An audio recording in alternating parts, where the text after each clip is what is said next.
very happy that the PAP Sengkang team is they're with us today. Dr. Lam, Theodora, Elmie, and Bernadette. I want to start off with something quite serious. I think it's health related. I think something that troubles all of us here at the table, because put together, I think we have 13 kids, right? 13 kids. 10 on this side, 3 on this side. I mean, we are not together, but just to make it very clear, she's my colleague. How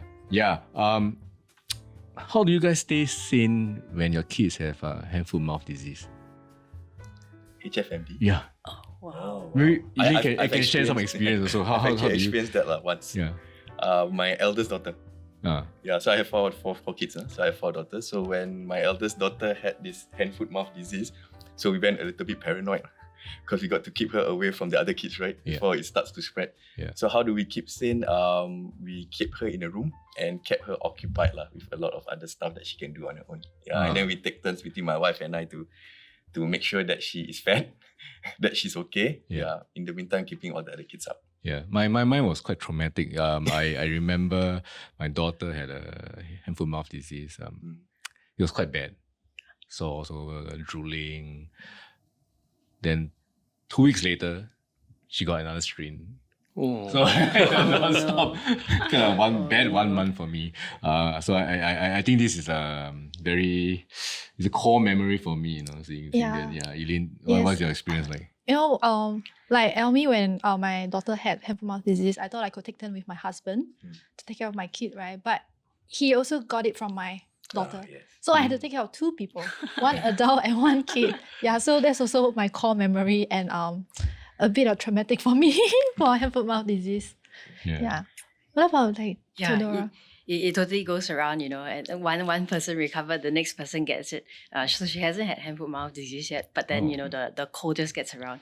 And so actually when I visited a pediatrician, they actually recommended this First Defense nasal spray. So for cold prevention. So since the doctor recommended, we use it too, and it actually helps to sort of prevent the next round of infection to happen again. It's something like COVID also, right? If one person got hit in the family, right? It's and just then tiring. It's so contagious, right? Yeah. And then you kind of worried that, how do we prevent or contain that, that from the other person? But we know eventually almost everyone will get it. And then I'm not so sure about, but in my family, I don't know, there's this theory or there's this rumor or myth that goes on that there's this one person in the family that will not get it because he or she is meant to take care of the whole family. I guess that was me. And somehow when we test our COVID, right, it's never positive, right? It's always negative. Hey, when am I supposed to get it? Yeah, so in my family, it was me. So one by one went down. Yeah, but so that is something. I think for myself, because both my wife and I are doctors, so we are extremely paranoid with hygiene. Right. So when one of our daughters had hand, foot, mouth, we will keep her away from the other one, and we'll make sure that we sterilize everything that she touches. But I think one thing that strains us is that, if both the parents are working, then, you have to make arrangement to take leave and things like that to look after the kid. But fortunately, because we stay with our in-laws, they're kind enough to help, provide that emotional as well as physical support to look after the children. Yeah. My kids haven't had hand, foot and mouth yet. But there was one incident that really, I think I also got PTSD after that. Because my daughter got COVID, and then a month later, she got this thing called MISC, which is a post-COVID reaction. And it looks like your body is fighting itself. So she had to be 4 days high fever, 5th day, turning different color, shade of red. And if not for the fact that she was admitted and gotten some intravenous drugs, right, we could have actually lost her. So it was actually that moment that really made me so thankful for all our healthcare workers. It was crazy. I was in my 3rd trimester with my 2nd. My family happened to be traveling. My husband was away. I had a new helper at the time. So we were just working as a team. She was bringing my barang over to the hospital. But seeing your kid go through, the intravenous, what do you call that thing? the IV connecting thing. Yeah. Oh, that was really very heart pain. Very heart pain. I'm sorry to start off the day with such a topic. But they're all fine now. They're all good. But let's talk about parenting style. Maybe Dr. Lam, you can share first since you are the youngest here.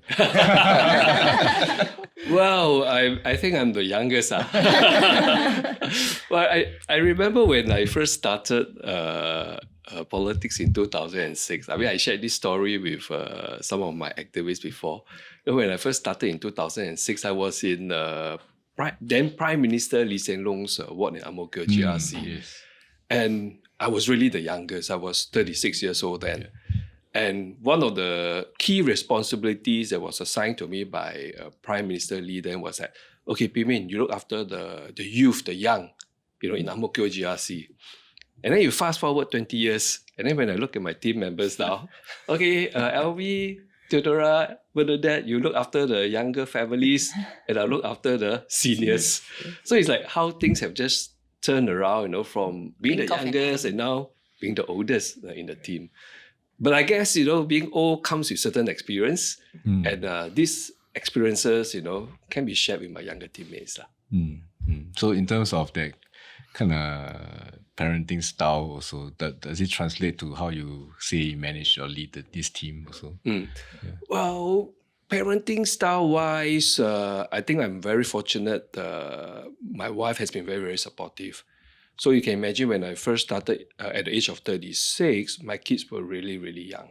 They are probably I think one of them was 5 years old, the other one was 2 years old. So as a politician, you really spend a lot of time on the ground, meeting your residents, attending parliamentary sittings. So very little time was spent with the family. But that doesn't mean that, it's no good, because whatever little time you have is quality time. And I really make sure that I spend quality time with my 2 children. And then I think there were occasions when I look at my calendar, there's a free Saturday morning. And I actually made an appointment to bring my daughter out. And I remember I brought one of my daughters to Marina Barrage. And until today, she still remembered that particular, excursion. And she will always have so much, fond memories, of that moment.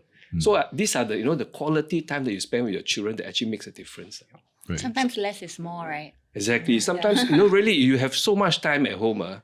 You probably spend time watching your Netflix, playing with your handphone, and not spending time or quality time with your kids. I really agree with you, because actually one of my core memories was when my parents actually brought me out when I was in primary 1.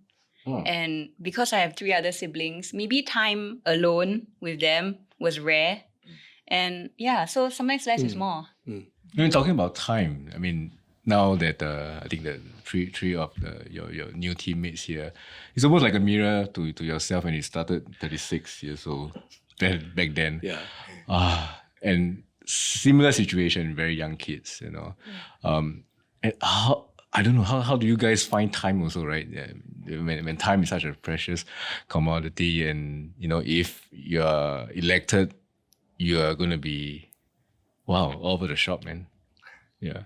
I think it's really the case. Our kids are really like 5 and 2, like when Dr. Lam started. Yeah. And so it's just about grabbing those moments and making memories out of them. So like for me, I just really like to whisk them away, and do something that we have on the back burner. So we have a lot of ideas right now, me and my kids. What is the next thing that we want to do? Like for the last couple of months, it's been Jacob Bala's water park. So the moment I'll have that chance, I'll seize it, and then it'll be so meaningful because the anticipation has been building. Right. Yeah. Right. So that's how it works. Yeah. Yeah. Well, just like many people managing different portfolios, right? I actually have a very detailed Google Calendar. So it's got. So I make it a point to enter all my kids' program in school to make sure that we know what's going on. I have my work in it, and then I have my community involvement in it, and I also have my birthdays in it, and so that we can look at each other's calendar as well, and then sort of sync up. right? And squeeze out those little amounts of time. Do you share calendars with your... I do. So you know your husband's calendar too? Yeah. Okay, but not the details. Not the details. Yeah, some right? privacy is nice. Yes. Yeah. So we do that. And speaking of parenting styles, I think I've seen the cane before. I don't know about you. Oh, of course. I chose the color. From my parents. Ask me to choose the color. Still got color choice. Yeah. And so my so that's like kind of tough love, right? They don't exactly tell you that you're doing a great job, but then they'll be like, oh yeah, that's maybe quite good, but you know that there's a lot of love in it. Yeah. But for me, since I spent more time in corporate than being a parent, you know, there are actually two types of management styles. One is, improving on your weaknesses, right? So you do what you can to improve on your weaknesses. And another one is understanding what your strengths are and building upon it. And so as parents, we want to let her explore her interests and then find her strengths and then build upon it. Right. I'll get to the dads a bit, but let's talk about the moms. I think Eileen is also struggling. I don't know whether you're struggling, but as a working mom, I think there's always a challenge. I don't know, is there something, what do you call it, mom's guilt or something? Yeah, sometimes I do find myself, struggling. Like, how do I commit to work, to my kids, and also to maybe some hobbies that I would like to still continue before I was pregnant. Yeah, so I'm just wondering, like, how do you guys stay sane, How do you manage your time where you have so many things to manage? I think having pockets of me time does help a lot. But then again, there are seasons, right? So if this season is really taking care of my newborn, and taking care of someone who's sick, right? Then that is your main thing. And then you think about then your career next, right? And then maybe community, right? But then when your kids grow up a little bit bigger and then you have a little bit more time for yourself, then you can start exploring something new and different. Talking about exploring, right? I understand, on the PAP website, you mentioned that you enjoy exploring playgrounds and parks. Yeah. So how do you slot that in? And do you see, are you like the Theodora, the playground explorer? Actually, that's a good one. I am not, but I'll be happy to be there for my kids. Yeah. So, as parents, I don't know about you, but we have to find things for our kids to do over the weekends, right? So it's about an exploration of what to do. And I think that, one of the reasons why I like to bring her to different playgrounds is actually for her to discover different parts of Singapore. And you notice how different playgrounds have like different features, right? And that's the uniqueness of that certain place. And so one of the things that I like to do is to bring her there. We have some favorites, like the Jacob Ballas water playground. We have the one at Toa Payoh, Lorong 2 has this nice water feature as well. It's just how unique that we have these things for them to explore, and it's so important to have these community notes for everyone to come together and make friends.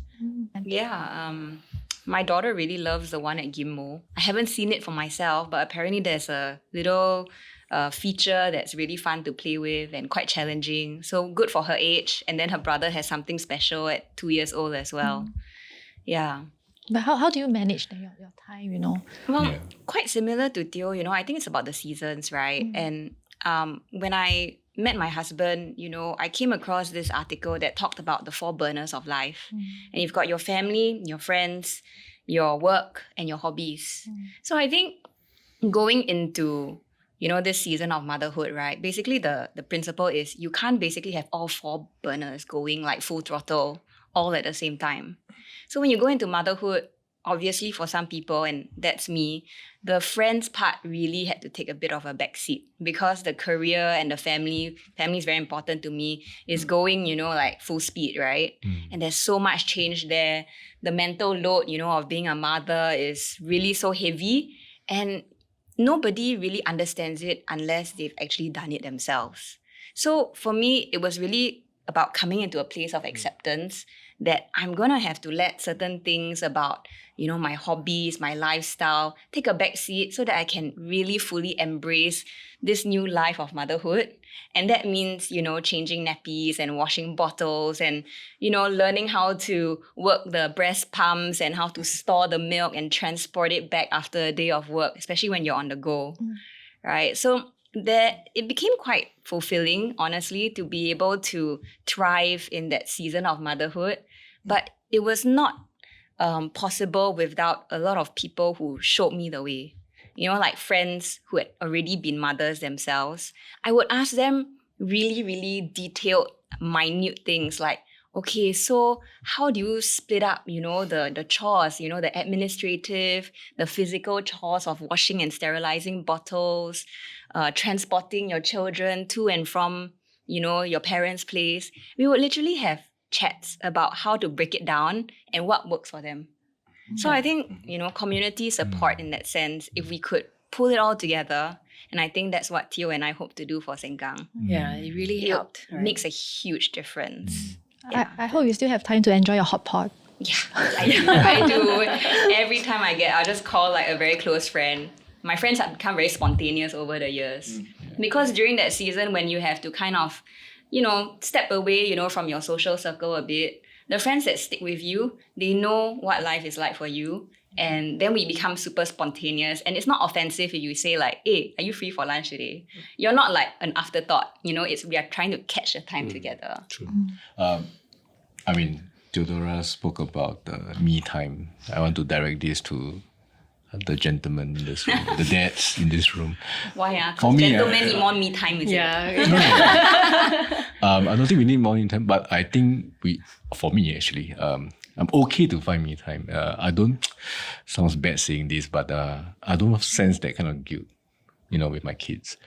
I wonder whether it's the same for you guys also. It's easier, like, I just need to unwind somewhere, watch a movie, that kind of stuff alone. Is it, do you do that? Well, the only me time will be when you're sleeping. Okay, but to be honest, it can be very difficult to find time for yourself. More so, finding time to spend with your family. My wife and I, we had a long distance relationship, when we were younger. She was studying overseas, I was studying locally, and we had 10 to 11 years of long distance relationship. Wow. And people are always very amazed, in those days, we don't have email or FaceTime or, Skype.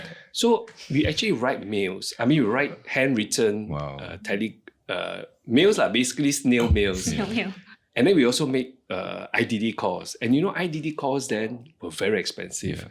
Yeah. Every minute to the UK can cost a few dollars.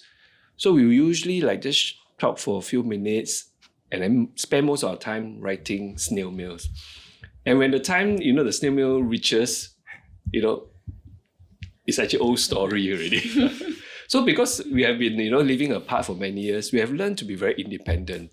So even when I'm a politician, if I don't tell her that I'll be back, she will assume that I won't be back. And if I have free time, I will just say, okay, tomorrow night I'll be free. What shall we do tomorrow? If not, she'll just plan without me. So that's the adjustment that we have to make. With regards to me time, of course, once in the blue moon, I will still find time, to spend with some of my guy friends. Sometimes you need to have those meal bonding, whether to go for a drink or just, go for a meal together. I think it helps a lot to de-stress. Yeah. So I'll just echo a little bit of what Dr. Lam has shared. So it's ultimately down to the husband and wife. So each family has their own rhythm and heartbeat, right? And based on constant communication, shared experiences like you and your wife previously overseas, living separate. For my wife and I, we also have this kind of common understanding when it comes to me time, right? We always have difficulty on deciding who gets the me time first. So I will look at her and then I feel like, it looks like she has enough with the kids already. She needs a me time. Then I say, okay, you go for your, whatever you want to do with your friends or hang out with your friends. And then when she looks at me, never mind, you go first. You go and ride your bicycle first.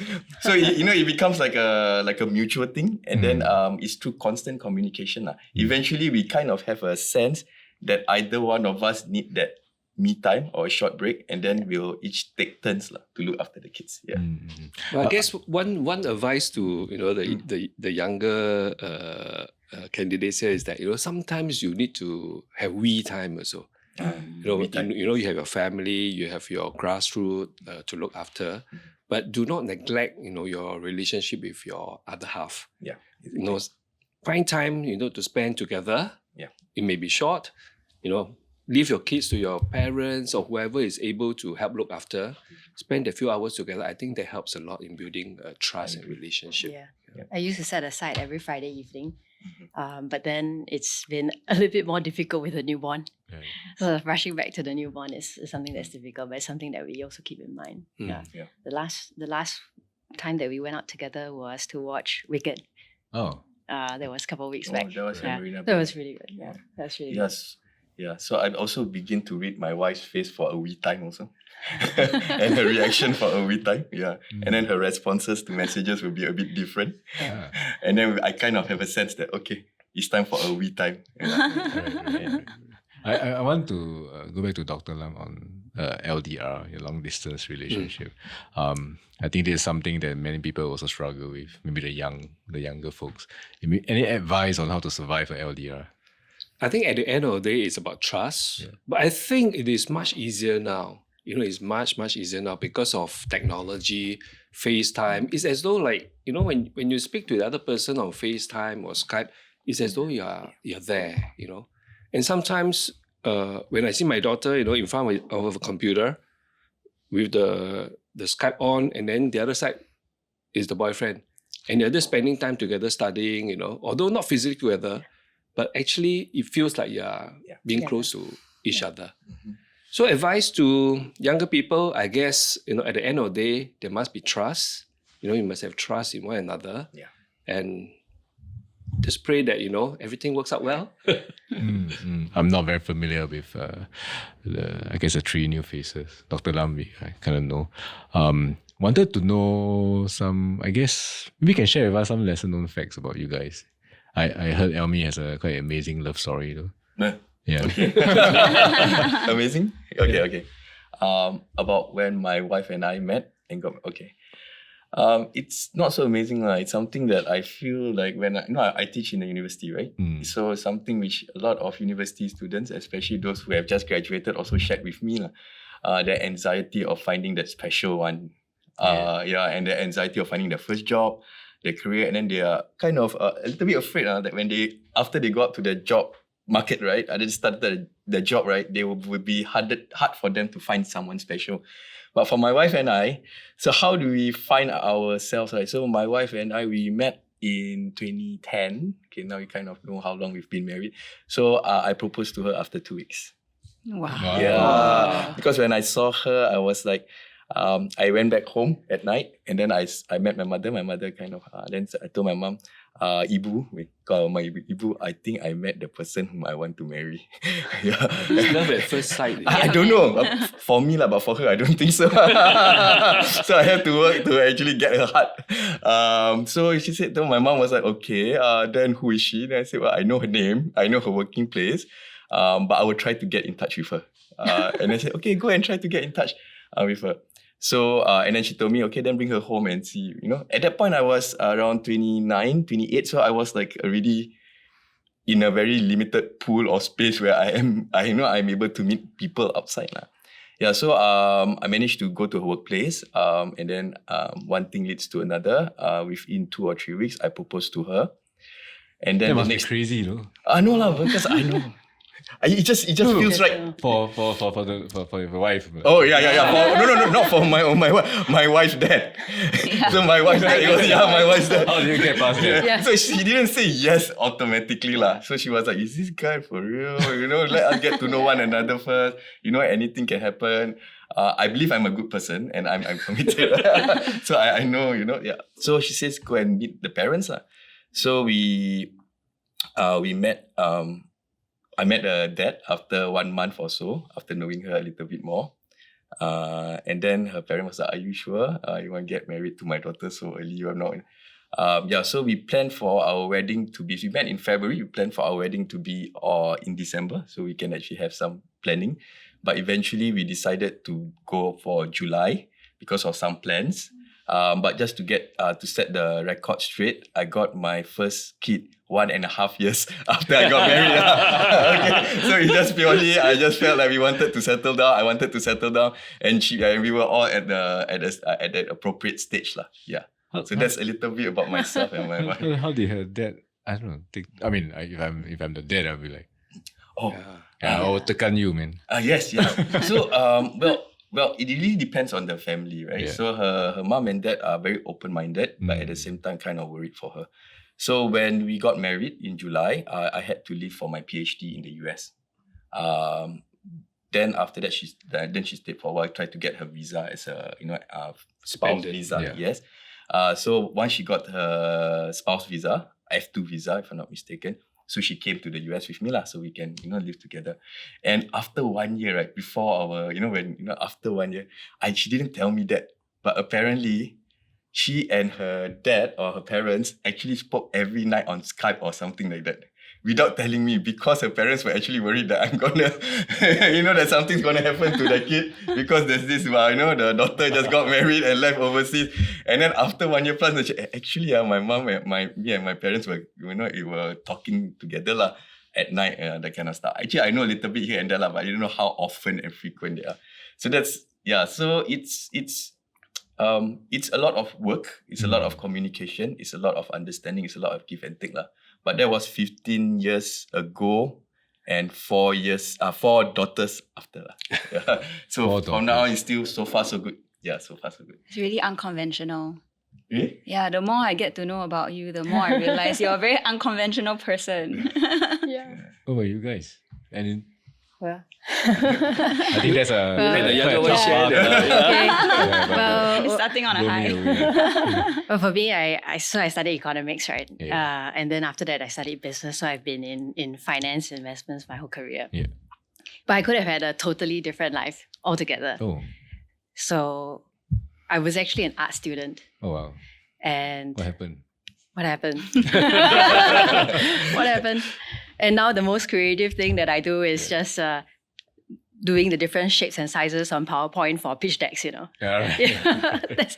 And also doing art and craft with my daughter. Well, post-university, we're all deciding, right, what path to take. Yeah. And I thought that maybe if I did art, I might be a little bit stressed out by having to be creative all the time. But this is something that I hope to actually go back to. It's actually very therapeutic, and the National Gallery is one of my favorite museums. Plenty of good places for the kid to go. Yeah. Arts and wow, I just can't wrap my head around this also, because it's quite a different field, right? What made you want to switch to business, finance, dollar signs, numbers, Excel spreadsheets? So actually, there were just two subjects that I was good at. One was economics, and one was art. So it's like, okay, I'm going to apply to both. And so actually my friends who were art students, who did art, went on really well. I mean, went on to become a professor, in art and a valedictorian in her year. And then I stuck to economics. It's very different. I thought that if I had to work in art, maybe the environment of work might be so pressurizing that I might not be able to be very creative. Oh, I see. So that was what I had in mind. So now I don't do much creative things except for shifting things around in PowerPoint, as well as spending time with my daughter. Got it. And she loves to draw. It's something that my dad used to teach her how to draw a straight line as a foundation of drawing. That's actually right. I still can't draw a straight line. That means I'm not a person. Bernadette, yourself, any interesting when stuff? I was in primary school, I actually joined this CCA called Brownies. Yeah, and it's like the precursor to Girl Guides in secondary school. But I liked it so much because one of the first things they made us do, right, was take Girl Guide cookies, which are these awesome mint chocolate chip cookies, and then sell them. So that was like my first entrepreneurship experience, learning how to approach another person and sell. And I remember my best friend and I, we actually hit like record sales for our brownie cohort. And we were so passionate about being brownies that we both applied to become chief commissioners. And we were the first chief commissioners for our school. So it's actually very rigorous kind of assessment where they make us do a lot of activities, they make us go to Girl Guide headquarters, and do a lot of things that, you would imagine army boys have to go through, but in the Girl Guides fashion, like sweeping floors, tidying up a room, doing something patriotic, learning some fun facts about Singapore. And as a result of that, right, I became the flag bearer and I was raising our national flag every day for about a year. And it was then, that I just really felt like, wow, this is really very cool, because the way you have to handle the flag, the way you have to place it on your shoulder, it was just taught to me with so much pride. Yeah, and I think that was really like one of the early foundations, of why I became to be a bit patriotic inside. And eventually, when it became time to actually choose my career, it was, do I want to become a management trainee? I was thinking of, like maybe fashion, or do I want to apply, to be a foreign service officer in MFA? And I went for the latter. So I think all of these things, boil down to like core memories, or experiences that we have as kids. And yeah, that's like just one fun fact, that goes way back, to primary school days. I also remember raising flags. And then when we in our primary school, right? And then when we have to raise flag, there are always 2 flags that we need to raise, right? Yes. One is the national flag and one is the school flag, right? Yeah. And then sometimes we take turns to raise the flags, right? And then those raising the school flag are like, wait, the national flag must go up first. Yeah, the timing, slow down. Yeah. Oh, the national flag, faster, yeah. And it's really funny how like, these moments in primary school actually have such a deep impact on the kids. Because my daughter's in primary 1. My son hasn't even started school yet. He's only 2.5. And because she's in primary 1, she's actually learning our pledge and our national anthem. And in my house, right, as you know, I'm pursuing this politics thing, right? It's like Majulah Singapura non-stop. Never Majulah PAP. But yeah, they're becoming, very, very supportive. They have the door hangers hanging all over. my daughter can actually say, oh, that's Lawrence Wong. Yeah. Her name is quite similar. Name's Lawrence. Right. My kids call the Prime Minister the principal of Singapore. Their concept is principal. The boss of the school, the principal. Yeah, so that's always an interesting thing. I wonder, Bernadette, your experience feels like a military vibe to it, right? There's a lot of, there's flags, discipline, a lot of, I guess, very patriotic stuff. Do you consider a military career ever? I would really like to try it, because they have like a short version of that now, right? For people who want to apply. Yeah. I would actually love to have a chance to try. But somehow it's really when you search, right, your memories, your experiences, to realize like where all of this comes from, and honestly, I would not have connected the dots if not for the fact that I have to sit down for some interviews and I have to search deep within myself like, hey, what actually makes me, want to do this? And then I realized, oh, wow, there's really so much foundation in my growing up years that, have kind of propelled me into a certain direction. So yeah, you're absolutely right. Yeah, last but not least, Dr. Lam, I don't know. I think you're not the only doctor politician that people know of. I mean, there are other doctors in politics too. So, and I think your field is pretty niche also. Well, I'm actually a pediatric ophthalmologist, meaning to say I'm an eye doctor for children. Yeah. There's another eye doctor for children in politics. That's Dr. Vivian Balakrishnan. In fact, he was my boss in the Singapore National Eye Centre. He was the medical director when I was a very young MO. So I must say that maybe I was inspired by him. And maybe that's why I did pediatric ophthalmology. Or maybe because of him, I entered politics. Yeah. Okay. But I mean, he was a role model to many of us. I mean, he's exceptional. But how did I end up doing pediatric ophthalmology? In fact, when I first started training, in fact, many eye trainees are very afraid to see young children because it's difficult to handle children. You have to make them comfortable with you before you can actually examine their eyes, and sometimes they can be very, very uncooperative. And I found that to be a challenge. To be able to go down to the level of the young kid, talk to them, make them trust you to the extent that they allow you to examine their eyes. It was a challenge, and it becomes like a, accomplishment and achievement. And after that, I said, maybe pediatric ophthalmology is my cup of tea, because I have a flair, to deal with young children. Right. So can I assume that you have perfect eyesight? No, I was very short-sighted. I had LASIK. So I actually brought my daughter to see him, and he made her feel so uncomfortable. Sorry, not uncomfortable. He made her feel so comfortable. Right. It's difficult for children to have strangers really close to you, and furthermore looking into your eyes, right? But he really had a way. And she was so comfortable, and she always remember going to his clinic. Dr. Lam, this is a time when you ask them to choose the color of the cane. And also the question was, whether I have been a very strict father. Yeah. But my leadership style at home is very different. Dr. Lam, I bet first, you probably are not a strict dad, right? Just judging by your leadership style. Well, actually, I'm quite strict with my two daughters. Although I never ever scolded them, I've never ever laid my hand on them before, but I will just give them that stare, and they know that, okay, better behave or else dad will be angry. Yeah. So that's my kind of parenting style at home, The stern, doesn't speak much, man of few words, but the kids know that when you are serious, I'm serious. Actually, I can attest to that. Really? Yeah. What do you mean? Yeah, sometimes I'm like, Dr. Lam, can we try, or try to push certain boundaries, and then if and then I ever receive this. You were like, Okay, this is where I don't push the boundary. Yeah, so I can attest to the Okay. parenting style. Yeah. Okay, so better choose your color of your cane.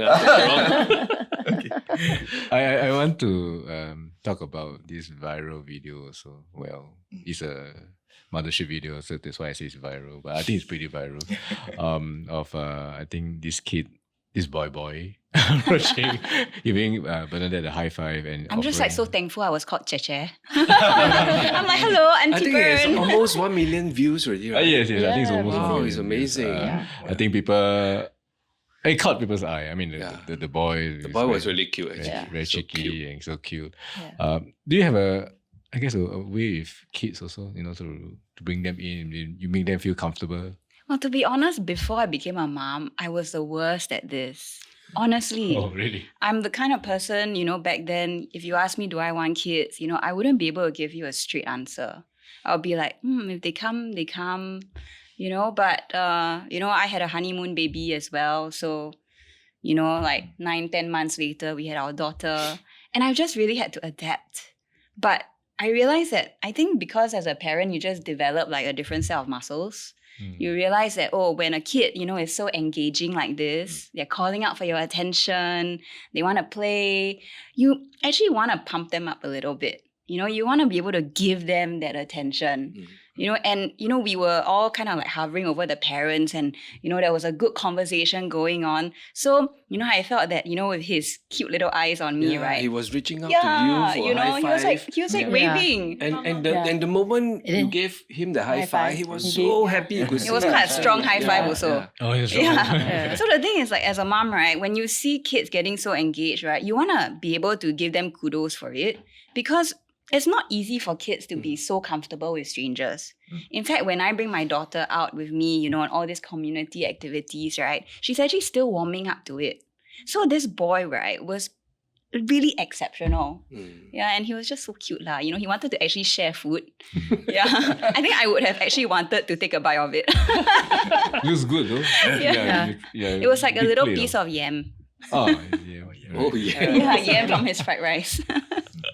Yeah, Eileen, maybe you want to share about your, I guess your experience with handling kids also yourself. I don't know how you manage to, keep them happy. I don't know. For me, I have a 1.5-year-old kid. It's a daughter. She's very cute, So you want to give her everything that she asked for, even though she throw tantrums of anything.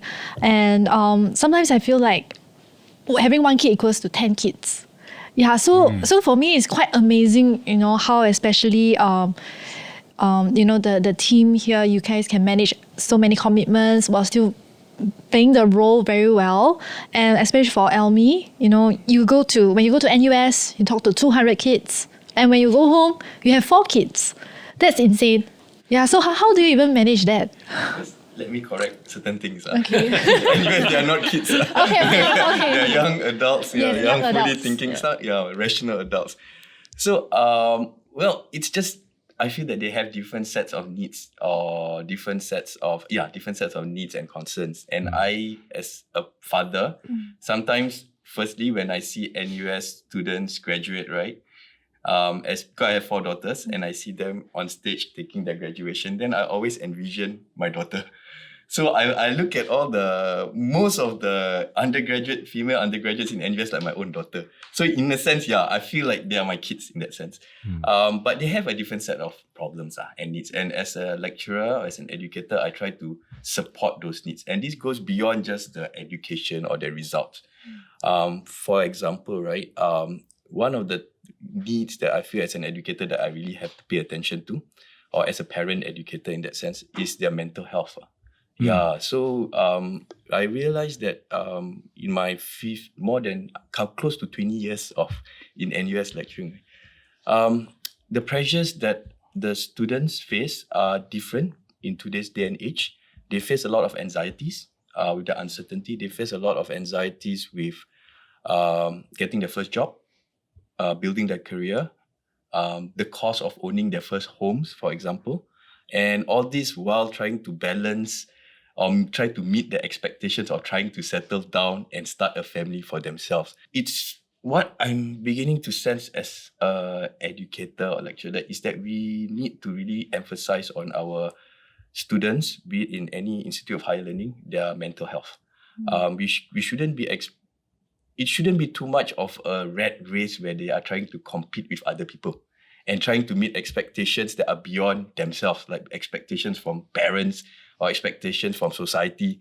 I think they should just be focusing on themselves and realize that the education, right, in universities or in Institute of Higher Learning must be beyond just academic results. It must be holistic. It must be about them trying to be the best of themselves. Yeah, so I think it's still work in progress. So it's a different type of approach, right? In nurturing or helping or mentoring and guiding university students, and the approach at home is different. I totally agree with what you just said, Elmie, because I've actually said these words, to a few different young people in the past, and they are, your parents would be happier with you sitting on a beach doing absolutely nothing than for you to be feeling this way. And I think it's really because the root cause of all their feelings, right, is they feel like they need to be doing more. They need to be doing better, and they're not cutting it. So when I say this to them, I want them to go back, to the core recognition that actually overall, despite what expectations, your family may have placed on you, they overall want your well-being. So, I mean, just because, you have to take a time out, and take some time for yourself to recollect, right, doesn't mean that you're failing in life. Because life is like a marathon. You need to be able to go the distance, and you need to be able to overcome these hurdles. So it's like to bring them home to the point that, even if they were completely useless and not productive, right, they still have intrinsic value towards their loved ones. Their loved ones want them, to be self-assured and collected and of sound mind and sound heart above all things. The problem is that, I completely agree. But the problem is that we want to make sure that we continuously build confidence. And why do I say that? Because, so my daughter was chasing after a friend, right? And then the friend falls down right in front of her. And then she started crying as well. So I was like, are you hurt, But actually, and of course, whether the friend is hurt. But then she started crying and then, she couldn't stop. And I think that was because she was afraid that maybe she caused her friend to fall, right? And so she was very fearful about her feelings. And then, after a while, I settled her down and I talked to her and said, hey, are you okay? Why are you feeling so sad? It's okay. It is not your fault, right? And I just don't want her to be so fearful of everything that she keeps things to herself, right? And so it's a constant effort of checking in and making sure that they build confidence so that they can continue to do new and different things. I also wonder, talking about fears, anxieties, I guess a young may not want to bring another life into this world because it's so turbulent now. We don't know what's happening. I think for us, it's on this, we have 13 reasons to bring her life. To boost our TFR, I just wonder. Thanks, Elmie. Yeah. How do we encourage young people to start families? Because I think it's important. Okay, but to come out front, right? Yeah. My wife and I, when we got married, we didn't want to have kids to begin with. And then because the same kind of thought went into our mind. It's expensive. I'm still studying. We were living on subsistence, or there's really no way for us to afford any kid, right? But things happen, right? So sometimes things that are not planned will happen, and one of it is our kid lah. So our first kid. So we thought okay, one, very good. Yeah, God has given us a kid. We'll take it, and we are very happy. And then after that one kid, right? And then while we were walking, right, it was around 7 months or 8 months, and then we looked, actually this one needs a friend. Yes. So we actually said, okay lah. Okay, so and then we got our second one. Yeah. So we were very thankful, 2 girls.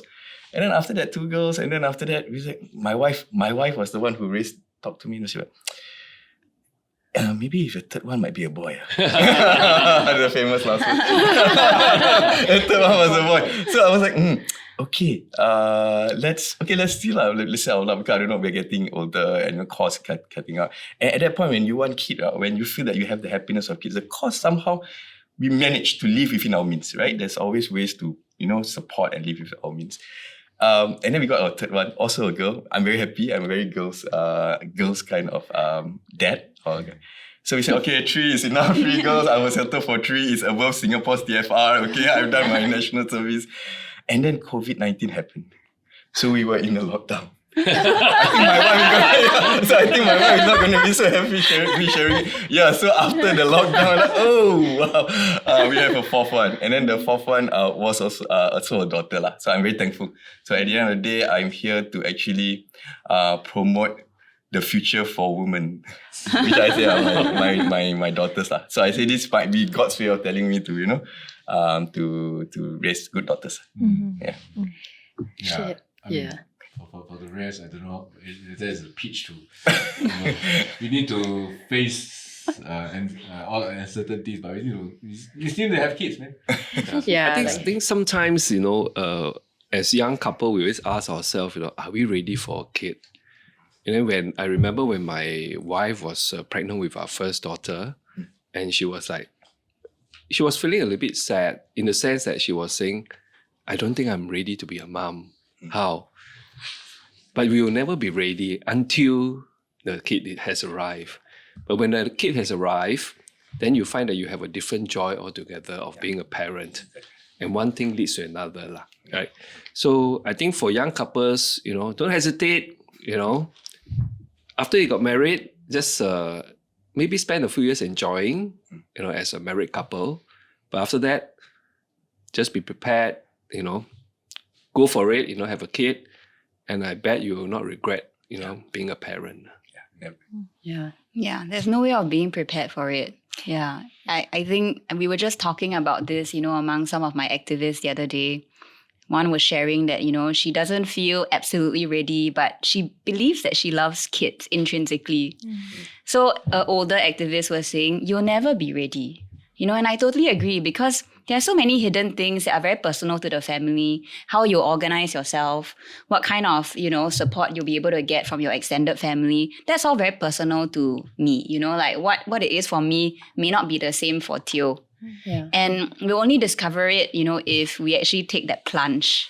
So, I mean, to all the young people who are wondering, right, I think it's about, searching and finding out whether as a couple, you really, really love playing with children and having them in your lives. And then when you actually have them, the rest will probably have to fall, the pieces will have to fall into place. Yeah. So first you have to find the right partner. That is true. And don't After take 2 2 weeks weeks, again. yeah. Take more time to find the right partner. And you have to be decisive about it, okay? Yes. Some people can be as fast as 2 weeks, right? Yeah. And so once you find the right partner and both of you feel that you do want to have kids, I would say start early. So my mom had me when she was 40, right? Back when it was 1986, 40 years old. And she had my my younger sis when she was 45, right?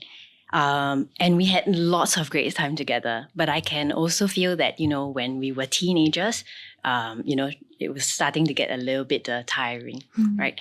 So I want to make sure that, so for young people starting out a family, it would be good to start this early, right? And then when are you ready, right? You can never be fully prepared, but friends who sort of went ahead of you can share with you, hey, this is what you need. So that's kind of like how I'm doing it with my younger sister, right? Okay, so you're going to need this, this, and this. But you're never going to be fully ready. Kind of like the GE coming, When can you ever be fully ready with it, right? So you just have to learn as you go. Yes, absolutely. I think no one can't ever be ready. Especially when G is around the corner. I just want to wrap things up here talking about the G, this G. Dr. Lam, I think you're the most experienced here. And I think you went through G 2020. I wonder what was it like during that night of the results for you. Then it must be, I guess, overwhelming also. I assume, yeah. Yeah, it was a difficult moment in my life. I've been serving in Sengkang West for 14 years till 2020. And when 2020 results came out, it was very surreal. You wonder, is it a dream? You pinch yourself, we lost, But of course, the outcome is something that, we have to accept. Sad though, I think, after sleeping over it for a few days, and then you just garner enough courage and say, okay, what is next? What's the next step for me?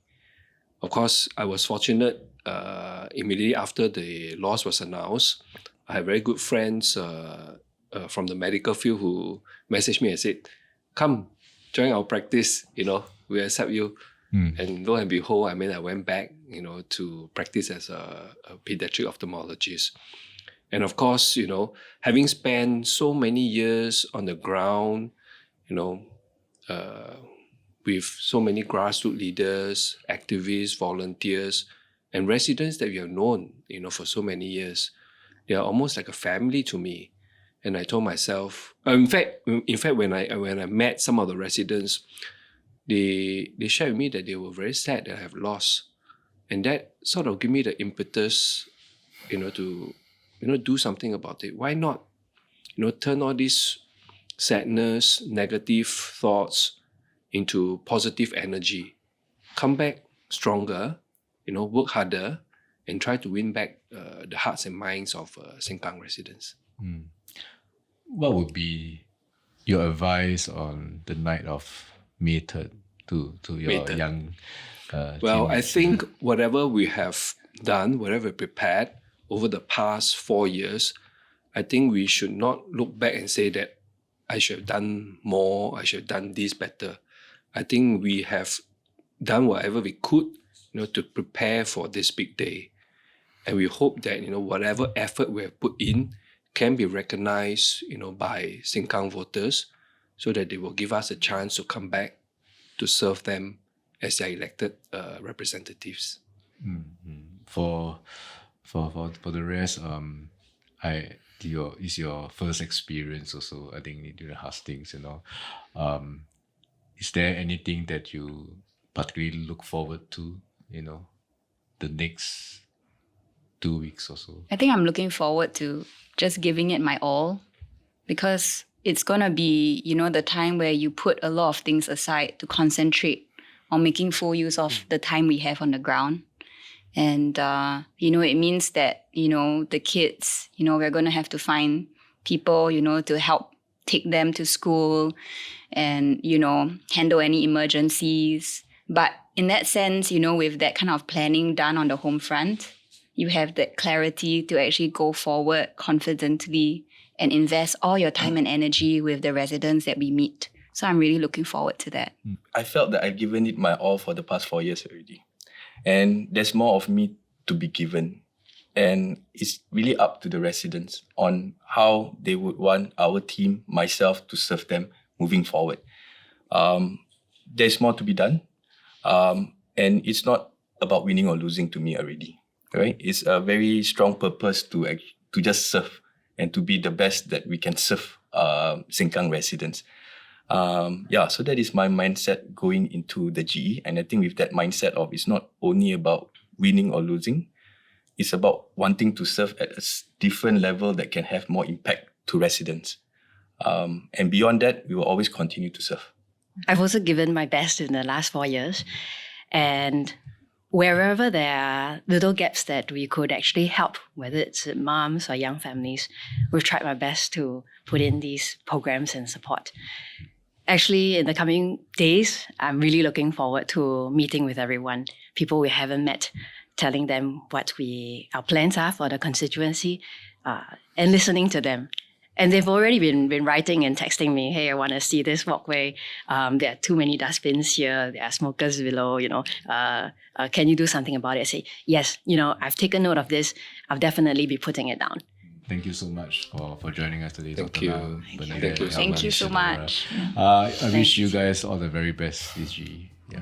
Thank you. Thank you. Thanks. Thank you, Thanks. Eileen. Thanks. This podcast is powered by Audio Technica.